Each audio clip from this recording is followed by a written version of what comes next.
Vom Naschbau bis zur kleiner Schirlmees. Ufangs Februar 2021 habe ich meine volle Küche installiert. Wenn 3 Stunden mich spät, kriege ich schon einen Bewegungsalarm auf mein Handy.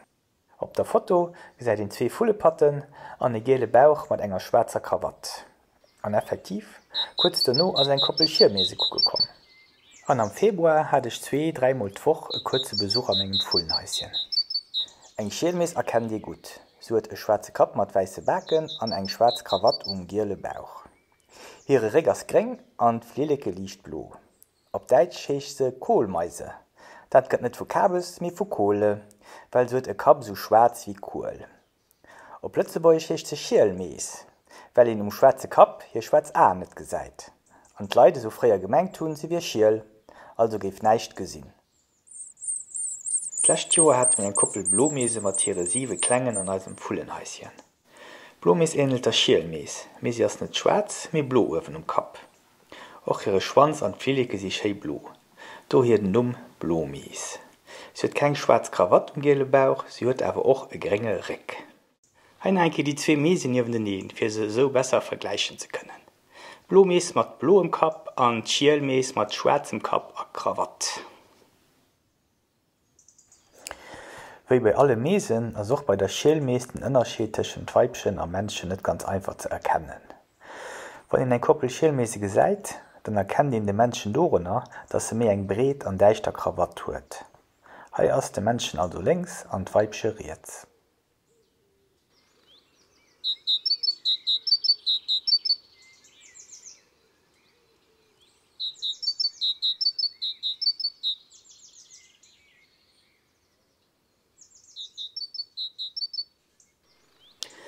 Im März haben die Schirlmeesen angefangen, hier die Nacht zu bauen. Sie haben sich aber gut Zeit gelassen. Alles, kleine Stücke Gras oder Moos an volle Küste gebracht. Heute kann auch noch ein Blumees an die Häuser gucken. Wie ihn heute zum Beispiel gesagt, um 9:40 Uhr. Und um 10 Minuten spät war die Schirlmees von ihm da. Blumees ist mit klein wie die Schirlmees.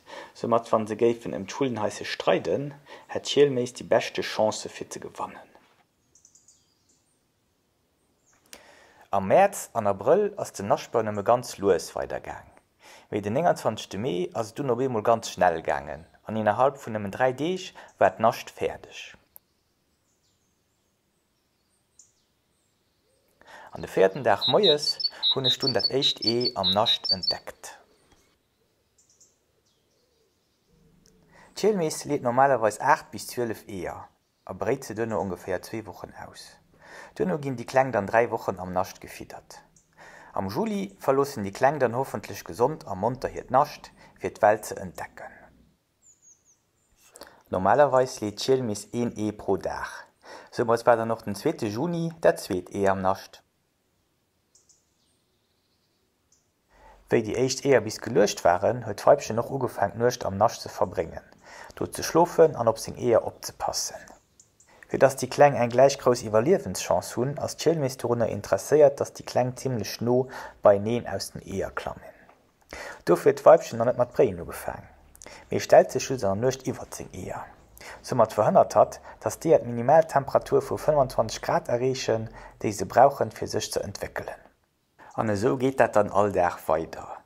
Den 3. Juni morgens ist der 3. Ei am Nacht, der 4. Juni das 4. Ei, und der 5. Juni das 5. Ei.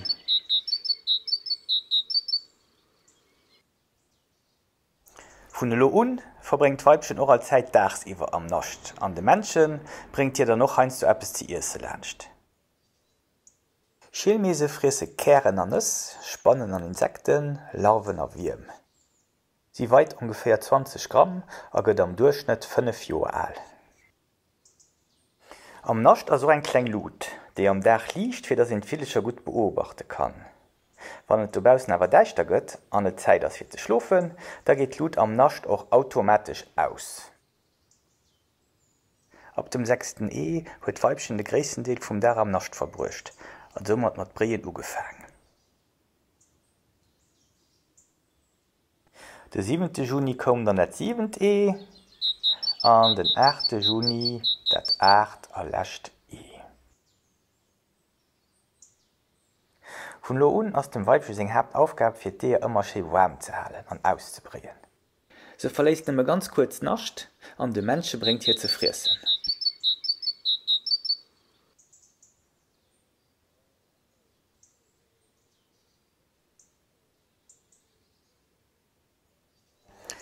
Spannend ass du den 18. Juni moes frei ginn. Du hast den echten Naschquackert aus segem Ee geklommen. Mam huet de bësse gehollef an transportéiert du no Talschen vum Ee aus dem Nascht. Die Klängen, den lo leng am Nascht ass, probiert lo och se Kap aus der Eeschwuel herauszukriegen. Kurz trop kënnt Mam d'Reck an Hëlleft nies. Sie hält den anderen Deel vun der Schul an zerklengerte mam Schnierwëll. Schlägt die Klangstecker Schul auf. Wann de kleine Filchen aus dem Ee klimmt, ass se noch komplett plakeg an noch blann. No 8 bis 9 Deeg mëchten da seg Aen op, an no 15 bis 22 Deeg verlechten Nascht. De Mensche kënnt regelméissig mat Friesse lächt. Gëtt dem Weibchen, hat am Schnierwel kleng mëcht an dann die Kläng verfidert.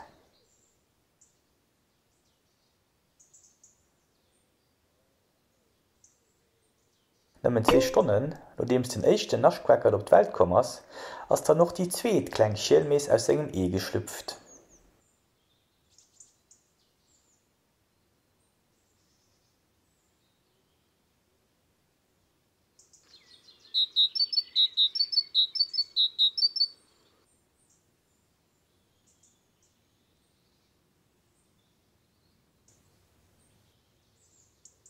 Am freien Nummerten ass dann den dritte klenge Naschquackert op d'Welt kom.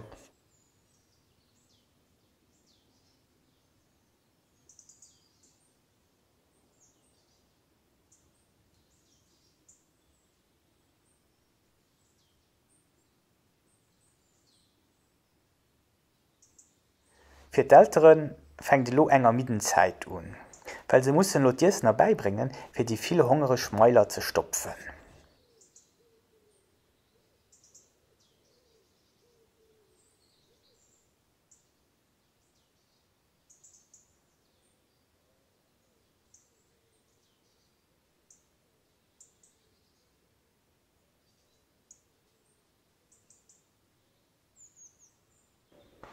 De 4. a lächte Naschquackert fir dësen Dag entdeckt dann am späten Nummerten d'Welt.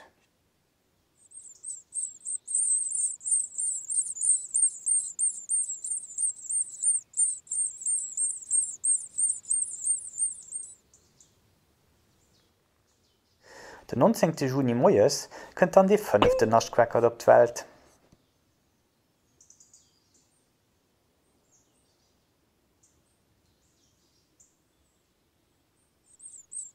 Wann die Kläng musse Kaka machen, strecken se einfach den Hënner an d'Lut. An hir Mam oder hire Pap hëlt an de Kaka am Schnierwel an transportiert den raus.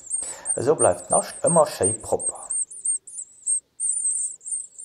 Hei gesiit Dir lo e ganz spannende Moment am Liewe vun enger Schielmees. Wann Dir gut guckt, gesiit Dir d'Schwuel vun engem Ee, dat loser loes ufängt mat reissen. Das trop an drun, dats en kleng Schielmees aus dem Ee klemmt.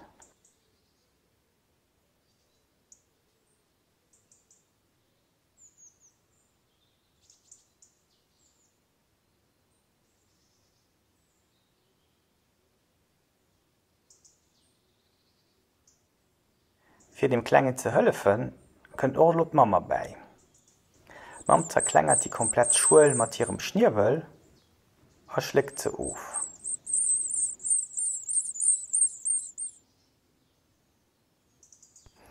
Duno kënnt de Pap fir den neie Nowes ze bewonneren, méi hier bringt natilech awer och de Kasch dabei. Somit ass dann Orlo de 6. Naschquackert op d'Welt kom. Den 18. Juni si mat die echt 4 Klänge aus hireieren Eer geklomm, an den Dach drop, den 19. Juni, die 2 nächst. An no bleiwe just nach 2 Eer am Nascht ifrech. Vun lo un hunn d'Ältre viel ze dien. Dat gesäide ganz gut hei. Mam kën ran, a gëtt eng Klänge ze friessen, an hëlt dun de Kaka vun eng andere Klänge mat. Sie as se so beschäftigt, dats hi mo net opfällt, dats de 7. Filchen am gangen ass aus dem Ee ze klammen. Wa kurz drop vun den Eltern treckend, krit fir d'éich ne se klengen ze friessen. An dënner krit no massive Gehollef aus dem E ze klammen. An d'Schuel gëtt nees verklengert an ofgeschleckt.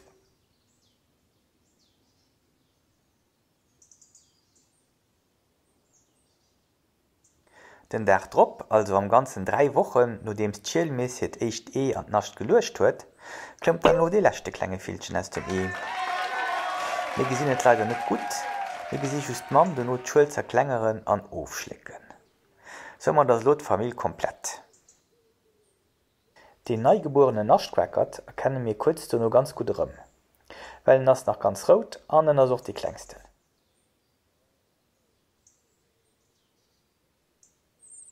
Den Novus huet den enormen Hunger. Die echt Wochen am Nascht essen die jungen Schälmeesen bis zu 10.000 Insekten. Sommer tun ihr Eltern net viel Zeit fir ze rachten. Wir verbringen e großen Deel vom Dach dummer den ihre Novus zu fiederen.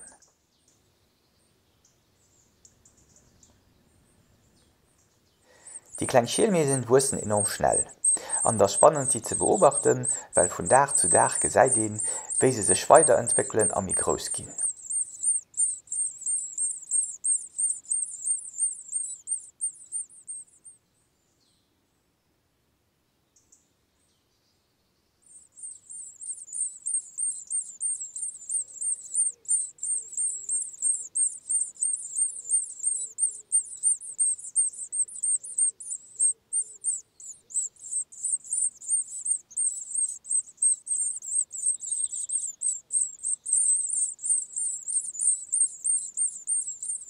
Nëmmen 2 Deeg, nodeems de lächte Filchen aus dem E geklomm ass, gesinn ech leider just nach 6 kleng Schniewelen of Friese rufen.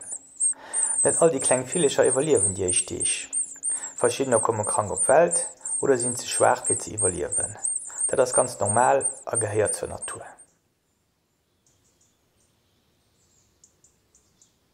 Weil die kleng Meesen so schnell wussten, hunn déi Vilecher, die als Läch geschlüpft sinn, en Nodeel am Verglach zu ihre Geschwister, déi 2-3 Deeg mi all sinn, an somit och schons mi gross a sterk sinn. Wann et nämlich Tierse geht, verstehen die kleng Schälmeese kee Spaß, an drecken och altmol hier mi kleng a mi schwach Geschwister no ënnen, fir am meeschte vun ihren Eltern ze friessen ze kreien.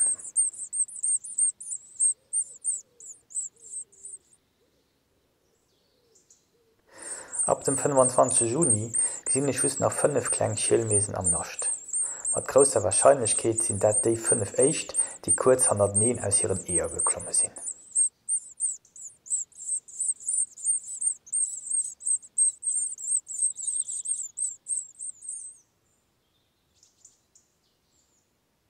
Wir sind lo de 26. Juni an eis Naschquackerte sich schons nemmi ganz plakisch. Et gesäit ich vor ganz gut, déi mi buschech Fiederen Kierper, déi de Filche warm hallen. An op de Filiken, déi mi lang a steif fiederen, mat der Hëlle vun denen Vilecher hernofléie kënnen.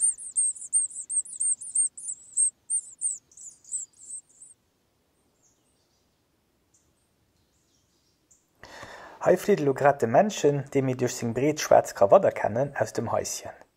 An d'Weibchen mat senger Schmuele Krawat kënnt schon am nächste Leckerbisse fir se Novus erbeigeflunn.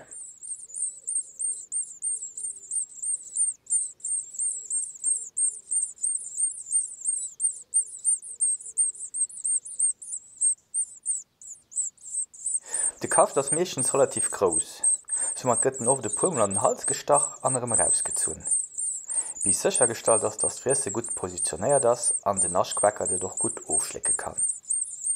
Wann e bei dine klengen Uwen Appppes rachtecht, kënnt méchens ënnenre Appppese raus. Dofir wat Mam ëmmer nach e klenge Moment fir de Kakanees mat rauszuhëllen.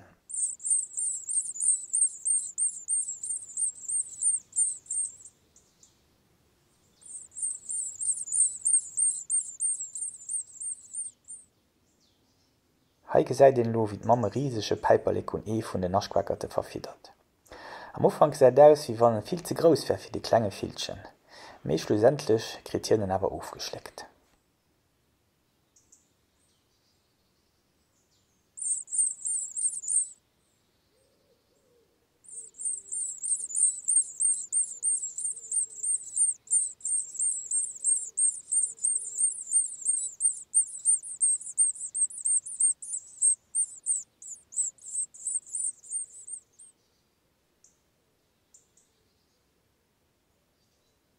Den 21. Juni fand ich dann e klenge Feelchen dot am Nascht. So mat sie vun denen ursprünglichen 8 Naschquackerten, da just nach 4 iwrech. Ich wollen den dodegen am enger Passer draus, dat machen jawer ganz schnell, wann d'ältere grad fortziehen, fir se net ze steieren. Die 2 Älteren kümmern sich davon lo just nach die 4 verbleibend Villecher.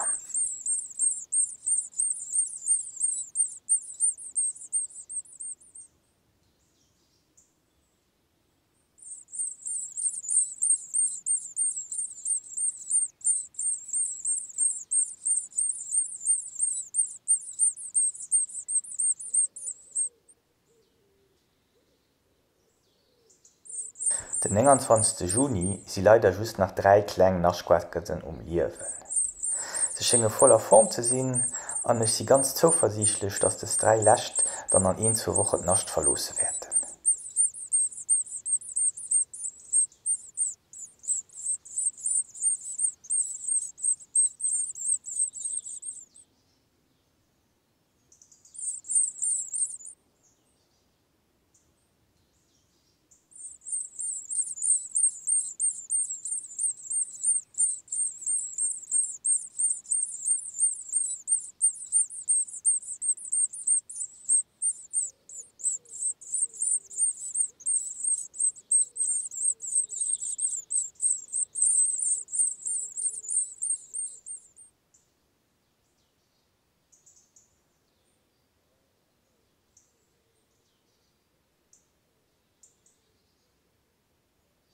Och d'Ältere gi sech enke ganz viel méi, wenen ze Friessen ze bringen.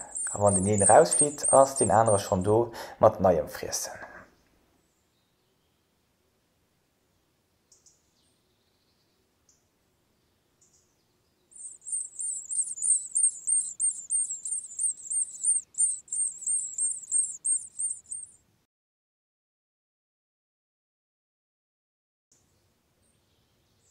Den 30. Juni awer e ganze Mond, no deems dat echt geluecht gi war, koten die 3 Lächt Villecher Mois na Pummel ze friessen, Mammers na Pummel mam Kaka fortgeflohen, awer leider ginint 8 Auer Moies waren dann noch die 3 Lächt Naschquackerten dot. Fi wat eis kleng Schielmeesen an hirem fullenhaftes Joer gestorwe sinn, kann jo net mat 100%iger Sicherheet zuen. Die Kleng kënnen zum Beispiel vergëft gesinn. Et gi leider immer méi Insektiziden an einer Gëfte agesat. Van dës an d'Friesse gelangen, dat d'Älteren und die Kleng verfideren, können die Kleng dorunner stierwen. Die Kleng können awer vergëft gesinn durch Material, wat am Nascht verbaut gin ass. Zum Beispiel wann Hoer am Naschtiv vun Hënn, die mat eng Antizeckemëttel behandelt gesinn. Da kann dat Gëft och deetlech fir die Kleng Naschquackerte sinn. Et können awer eventuell Parasiten am Nasch sinn, die d'Villecher so schwächen, dat ze dat net evaluieren. Wann lo een oder die 2 Ältere stirwen, weil se so zum Beispiel vun enger Katz gefries gesinn, da können die Kleng verhongeren. Weil just een älteren Deel eleng packt dat net fir die viel hungerischen Naschquackerten allzefideren. Dat war haio net de Fall, weil die 2 Älteren sech bis zum Schluss vierbildlich hireieren Novus gekümmert hunn. Wann eng Saison riwer ass, a wann d'Villecher Nascht verlos hunn, soll en immer d'Fullenhäuse komplett eidel machen. D'Villecher benutzen nämlich nie 2 Mal derselbech Nascht.